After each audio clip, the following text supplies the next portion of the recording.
Most people think Seiko is just a cheap watch brand, and that's exactly why most people completely miss what makes Seiko one of the most dangerous watch companies in the world. Because the difference between a $100 Seiko and a $10,000 Seiko has almost nothing to do with the name on the dial. It has everything to do with understanding what Seiko is actually building at each level, and by the end of this, you'll know exactly where Seiko stops being cheap and starts competing with the best watchmakers on the planet. Level 1 is where most people meet Seiko, and it's also where most people underestimate it. We're talking about watches like the Seiko 5, automatic movement, day-date complication, solid build, all for around $80 to $200, and that shouldn't exist. But here's what most people get wrong. They think it's cheap because it's low quality. That's not true. It's cheap because Seiko owns everything. They manufacture their own movements, their own components, their own factories. There's no middleman, so instead of cutting quality, they cut margin. And while it's not perfect, accuracy can vary and finishing is basic. At this level, Seiko isn't trying to impress you, it's trying to get you addicted, and once you understand that, you start seeing level 1 very differently. Level 2 is the everyday workhorse. This is where Seiko starts getting serious. Models like the Presage line and entry prospects. Sitting in the $300 to $700 range, now you get better finishing, more refined dials, and more consistent movements. But here's the truth nobody tells you. Level 2 is where design becomes the real value.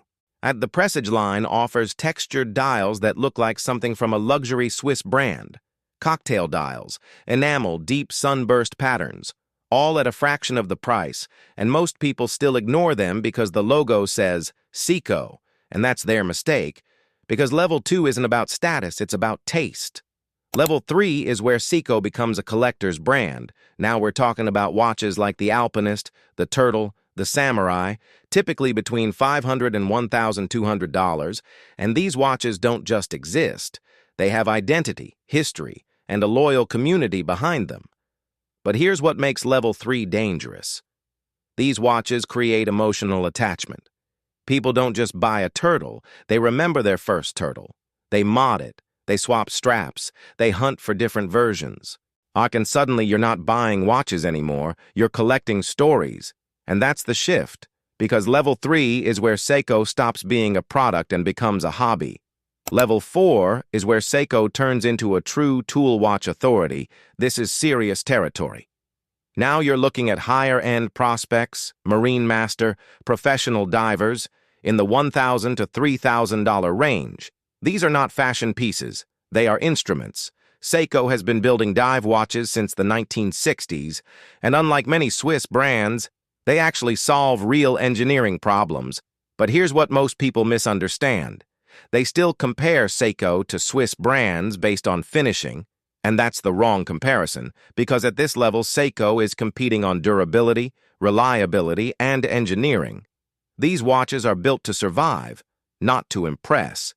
And once you understand that, you start respecting Seiko in a completely different way. Level 5 is the hidden luxury. This is where things get interesting because this is where Seiko quietly enters luxury territory without telling anyone.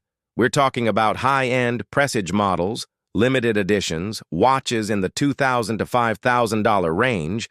Now you start seeing hand-finished dials, more advanced movements, and limited production.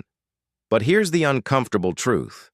At this level, Seiko is already competing with brands that cost twice as much, and most people still don't take it seriously because it doesn't say Swiss-made, and that's the illusion. Seiko doesn't need the label, because they've been doing this longer than most of those brands. Level 5 is where smart collectors start paying attention.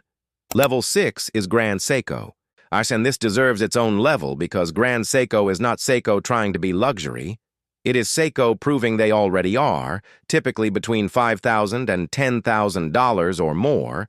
Now you get Zaratsu polishing, hand-assembled movements, and spring drive technology, and this is where everything changes, because spring drive is not mechanical and not quartz. It's something else entirely, a hybrid system that delivers accuracy most mechanical watches simply can't match. But here's what most people still get wrong. They compare Grand Seiko to Rolex based on brand recognition, and that's the wrong metric, Because in terms of finishing, Grand Seiko is already playing in a different league. Level 6 isn't about showing off, it's about knowing. Level 7 is collector grade, and this is where we leave the watch market and enter the collector world. A vintage Seiko, rare Grand Seiko, discontinued references, this is where things get serious. Early Grand Seiko, King Seiko, vintage divers. Prices can range from a few thousand to tens of thousands depending on condition and rarity. But here's the truth. You're not buying a watch anymore. You're buying history. Provenance matters, original parts matter, unpolished cases matter. A slightly worn original piece can be worth more than a perfect restored one, because at this level, imperfection is proof of authenticity, and that's a completely different game. So where does that leave you? The sweet spot for most collectors' lives between level 3 and level 5, this is where Seiko offers real identity, real craftsmanship, and real value without crossing into diminishing returns. Start at level 3, understand what you actually like.